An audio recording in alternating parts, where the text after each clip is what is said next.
Hello friends, welcome है आपका IAS point की यूट्यूब चैनल में। मेरा नाम सोनाली है। मैंने आपकी जो पिछली क्लास दी थी उसमें मैंने आपको यह पढ़ाया था कि महात्मा गांधी के सत्याग्रहों के बारे में बताया था, मतलब कि जो उनके आंदोलन थे उनके बारे में मैंने आपको कुछ जानकारियाँ दी थी।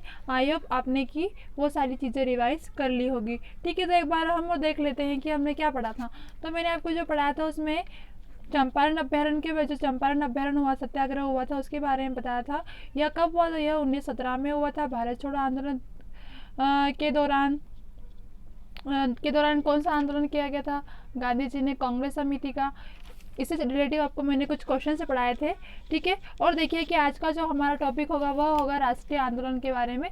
किसके बारे में? राष्ट्रीय आंदोलन के बारे में। ठीक है, तो आप वीडियो को लास्ट तक जरूर देखिएगा और बताइए कि आपका स्कोर क्या रहा है। ठीक है, तो चलिए स्टार्ट करते हैं हमारी आज की क्लास। तो क्वेश्चन नंबर पहला हमारा यह है कि भारत में कौन आजाद हिंद फौज के एक प्रमुख अधिकारी थे? ठीक है, ऑप्शन देखेंगे। ऑप्शन नंबर ए है आपका Shahnawaz Khan, option number B Khan Abdul Ghaffar Khan, option number C है आपका WC बनर्जी और ऑप्शन नंबर डी है इसमें से कोई नहीं। ठीक है, अब देखिए हमसे क्वेश्चन पूछा है आजाद हिंद फौज एक प्रमुख अधिकारी, मतलब कि जो मोस्ट इम्पोर्टेंट रहते हैं वह कौन थे? ठीक है, तो देखिए आगे, आजाद हिंद फौज के एक प्रमुख अधिकारी खान अब्दुल गफ्फर खान थे। कौन थे? खान अब्दुल गफ्फर खान थे। ठीक है, अब आगे देखेंगे यह कौन थे। तो यह सीमा प्रांत और बलूचिस्तान के एक महान राजनेता थे। कहाँ के थे यह? सीमा प्रांत और बलूचिस्तान के। ठीक है, याद रखिएगा। इसके आगे देखेंगे हम जिन्होंने भारत के एक स्वतंत्र संग्राम में भाग लिया था। कहाँ पे? जो भारत का स्वतंत्र संग्राम था वहाँ पे इन्होंने भाग लिया था। आगे देखेंगे कि अपने कार्य किए। ठीक है, मतलब कि अपने कार्य क्या किए, जिसमें क्या था, एक चीज़ और देख लीजिए आप इनकी कि यह बच्चा खां तथा इन्हें बादशाह खान के नाम से जाना जाता। क्या क्या नाम थे इनके? बच्चा खां, इसके साथ साथ इनको बादशाह खान, ठीक है, बादशाह खान के नाम से जाना जाता था। ये दो नाम है इनके, और तीसरा नाम क्या है? खान अब्दुल गफ्फार खान। ठीक है, याद रखिएगा। आगे चलेंगे हम। तथा वे भारतीय उपमहाद्वीप में अंग्रेज शासन के विरुद्ध अहिंसा के प्रयोग के लिए जाने जाते थे। मतलब क्या करा था उन्हें? जो भारतीय उपमहाद्वीप थे, कौन से? भारतीय उपमहाद्वीप में क्या था कि अंग्रेज जो शासन थे, अंग्रेजी शासन थे, उनके विरुद्ध क्या करा था इन्होंने? अहिंसा के प्रयोग के लिए, मतलब क्या करा था? उनके विरुद्ध अहिंसा के प्रयोग के लिए जाने जाते थे। कौन जाने जाते थे? खान अब्दुल गफ्फर खान। अब देखेंगे हम कि इनका जन्म कब हुआ था। इनका जन्म हैगा 6 फरवरी 1890 में। ठीक है, कब? 6 फरवरी 1890 में। इसके साथ साथ कहाँ पर? तो यह पाकिस्तान के थे। कहाँ के थे यह? पाकिस्तान के थे। ठीक है, आगे दिखेंगे कि इनकी मृत्यु हुई थी 20 जनवरी, मतलब जनवरी में ही हुई थी।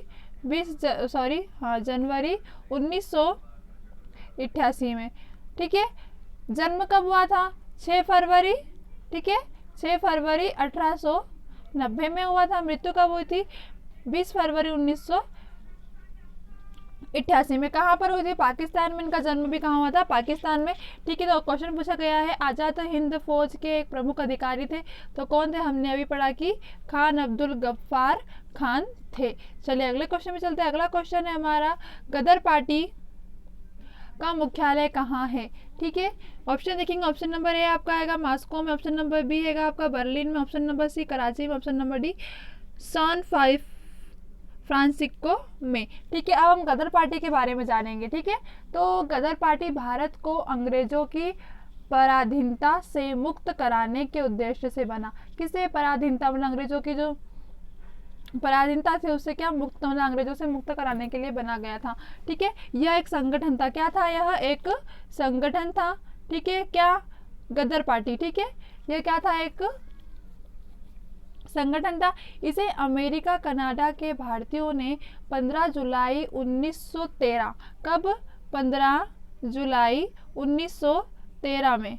ठीक है, 1913 में सैन फ्रांसिस्को, मतलब कि सान फारिस्को, ठीक है। सैन फारिस्को नगर में बनाया गया था। नगर कौन सा था? सैन फारिस्को में नगर में बनाया गया था। किसने बनाया था? तो अमेरिका कनाडा के भारतीयों ने। कब बनाया था? 15 जुलाई 1913 में बनाया गया था। कहाँ पर? सैन फारिस्को नगर में बनाया गया था तथा इसे प्रशांत तट का हिंदी संघ भी कहा गया है। किसे? गदर पार्टी को। याद रखिएगा यह कि प्रशांत तट का हिंदी संघ किसे कहा गया है? तो प्रशांत तट का जो हिंदी संघ है यह गदर पार्टी को कहा गया है, मतलब कि सैन फारिस्को को कहा गया है। यह पार्टी हिंदुस्तान गदर नाम का पत्र भी निकालती थी, मतलब कि हिंदुस्तान गदर के नाम से एक पत्र निकालती थी जो उर्दू और पंजाबी भाषा में छपता है, ठीक है। हम तो देखिए कि हमारे इसमें इम्पोर्टेंट क्या चीज़ है, तो यह है कि इसका जो मुख्यालय यह कहाँ पे है? तो ये फारिस्को में है, सैन फारिस्को में है। इसका गठन कब? तो 15 जुलाई 1913 में इसका गठन हुआ गया था। यह क्या है? तो यह एक संगठन है, ठीक है। तो उसका मुख्यालय कहाँ हैगा? फ्रांसिस्को में है। ऑप्शन नंबर डी आप करेक्ट हो जाएगा। चलिए अगले क्वेश्चन में चलते हैं। अगला क्वेश्चन है हमारा, किन राष्ट्रीय नेता को लोकहितवादी कहा गया है? ठीक है, लोकहितवादी।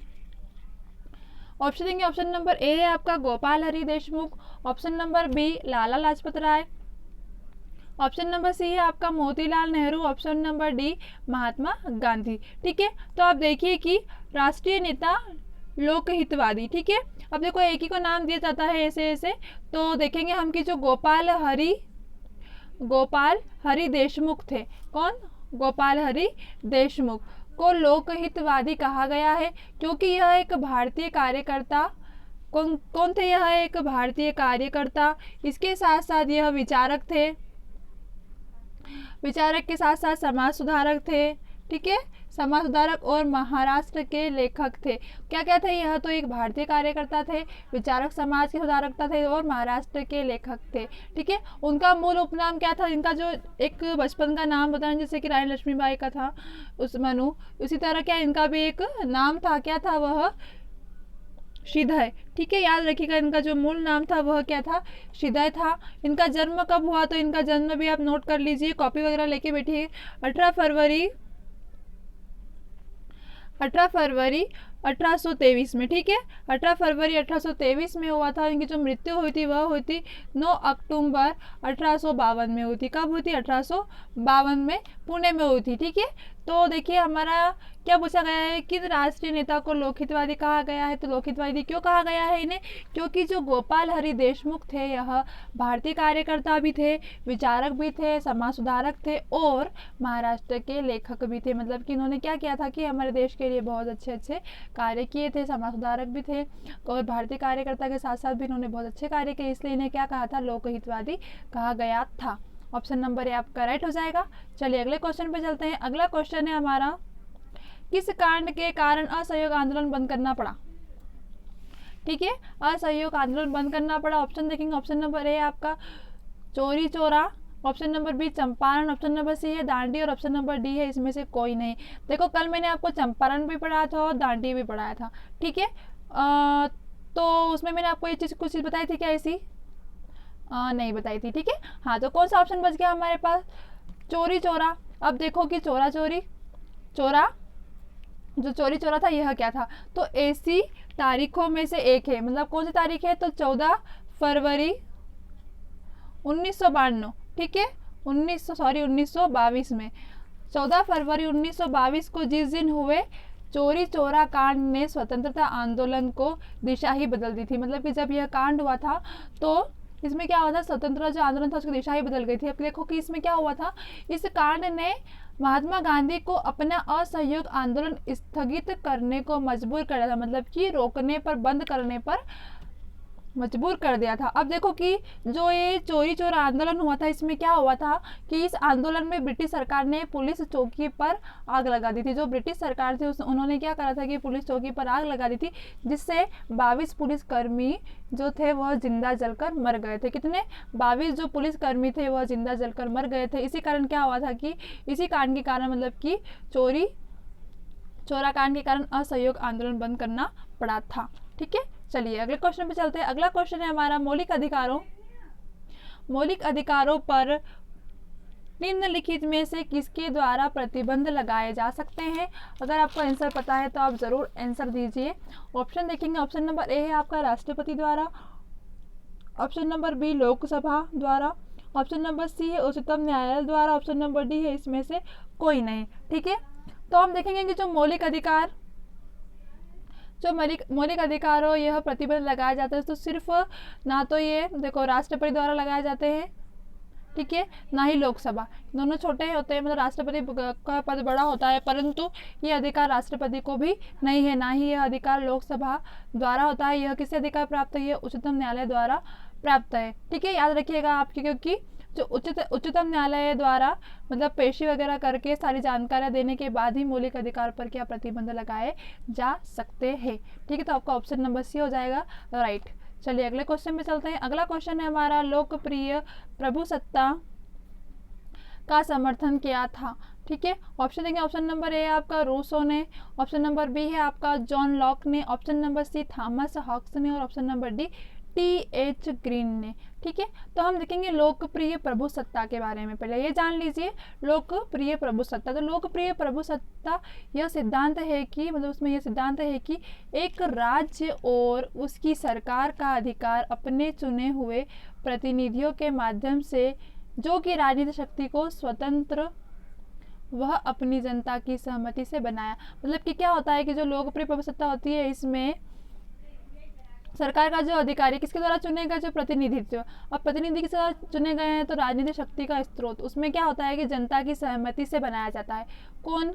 प्रतिनिधि। ठीक है, आगे देखेंगे तो इसमें क्या होता है कि सहमति और बनाए रखा जाता है, जिसे क्या कहता है लोकप्रिय प्रभुसत्ता। देखो लोकप्रिय मतलब कि जो जनता है वह मतलब लोगों के द्वारा, तो जनता की सहमति द्वारा बनाया गया, ठीक है, प्रभुसत्ता है। तो ये जो लोकप्रिय प्रभुसत्ता है इसका समर्थन टी.एच. ग्रीन ने किया था। किसने? टी.एच. ग्रीन ने। अब देखो कि टी.एच. ग्रीन का नाम क्या है, तो इनका नाम था थॉमस हिल ग्रीन। ठीक है, याद रखिएगा थॉमस हिल ग्रीन भी आ जाता है किसी किसी क्वेश्चन में। तो लोकप्रिय प्रभुसत्ता का समर्थन किसने किया था? टी.एच. ग्रीन ने, मतलब कि थॉमस हिल ग्रीन ने। आई होप आपको ये समझ आ गया होगा। चलिए अगले क्वेश्चन पे चलते हैं। अगला क्वेश्चन हमारा है, निम्नलिखित में से उच्चतम न्यायालय की सबसे पहली महिला न्यायाधीश कौन थी? ठीक है, इजी क्वेश्चन है। हाँ, तो चलिए हम देखेंगे कि निम्नलिखित में से उच्चतम न्यायालय की सबसे पहली महिला न्यायाधीश कौन थी? Option number A Sunanda Bhandari, option number B Indira जयसी, option number C Fatima Bibi और ऑप्शन नंबर डी है आपका लीला सेठ। ठीक है, तो देखिए कि न्यायमूर्ति कौन थी। तो जो न्यायाधीश पहली महिला उच्चतम न्यायालय की थी तो वह कौन थी? फातिमा बीबी। कौन थी?